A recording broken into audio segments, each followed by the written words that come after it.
जय हिंद दोस्तों। देखिए हम लोग कल पंचायती राज व्यवस्था पढ़ रहे थे। आज हम लोग उसका अगला पार्ट नहीं पढ़ के उसका जो अभी हम लोग जो पीछे पढ़े हैं ना, जो प्रीवियस हम लोग पढ़े हैं पंचायती राज के बारे में, ये 73वां संविधान संशोधन और ये पंचायती राज का पूरा विकास जो पढ़े हैं, केवल इतने से किस तरीके से प्रश्न पूछे गए हैं मैं आज उसको बताना चाहता हूँ। ठीक है, ताकि हमारा फोकस और बढ़े। अगली बार अगले वीडियो में हम लोग पूरा राज्य व्यवस्था का पूरा कंप्लीट करेंगे। उसके बाद फिर से एक और प्रश्न आएगा, ठीक है? वो जो बचा हुआ पार्ट है उससे रिलेटेड जितने प्रश्न हैं वो आएंगे, ठीक है? तो आज हम लोग इस वीडियो में ये जो प्रश्न है जो हम लोग पढ़ चुके हैं उसको देखते हैं ताकि हमारा फोकस बढ़े। हम लोग को इतने ही छोटे टॉपिक में कितने सारे प्रश्न बने हैं उसको समझ सके, ताकि हमको ये भी समझ में आए कि जो पंचायती राज व्यवस्था है वो कितना इम्पोर्टेंट है, ठीक है? चलिए देखते हैं। पहला प्रश्न है, पंचायती राज का मुख्य उद्देश्य है। ठीक है, देखिए ये यूपी पीसीएस 2004 में पूछा गया प्रश्न है। ऑप्शन ए है कृषि उत्पादन को बढ़ाना, बी रोजगार सृजन करना, सी जनता को राजनीतिक रूप से जागृत करना, या फिर डी है जनता को विकास मूलक प्रशासन में भागीदारी योग्य बनाना। ठीक है, तो इस तरीके से प्रश्न पूछा जाता है। अगला प्रश्न देखते हैं। 73वां संविधान संशोधन का संबंध किससे है? ये एसएससी 2015 में पूछा गया है। एक भी प्रश्न आपका खाली नहीं जाएगा जो आप 73वां संविधान संशोधन अभी आप पढ़े थे पिछले वीडियो में।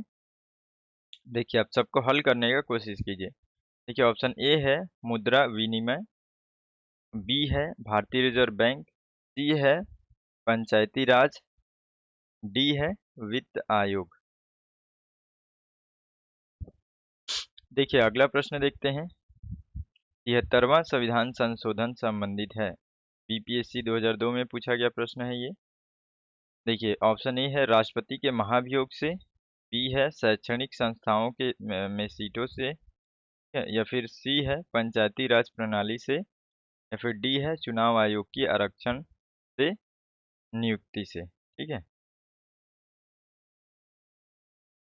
अगला प्रश्न है भारत में निम्नलिखित में से किसके अंतर्गत पंचायती राज प्रणाली की व्यवस्था की गई है? बीपीएससी 2002 में ये भी प्रश्न पूछा गया है। मौलिक अधिकार ऑप्शन ए है, बी है चुनाव आयोग अधिनियम, सी है नीति निर्देशक सिद्धांत, या फिर डी है मौलिक कर्तव्य। ठीक है, अच्छा प्रश्न बना है इससे।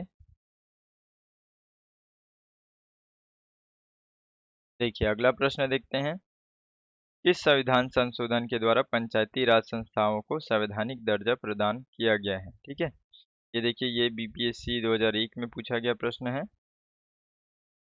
ऑप्शन ए है 71वां, बी है 72वां, सी है 73वां, या फिर डी है 74वां। ठीक है, अगला प्रश्न देखते हैं। 73वें संविधान संशोधन के द्वारा संविधान में कौन सी अनुसूची जोड़ी गई? कौन सी जोड़ी गई हम लोग पढ़े हैं इसको। ठीक है, ऑप्शन ए है 9th, या फिर बी है 15वीं, या फिर सी है 11वीं, या फिर डी है 8वीं अनुसूची। अब इसको बताएंगे।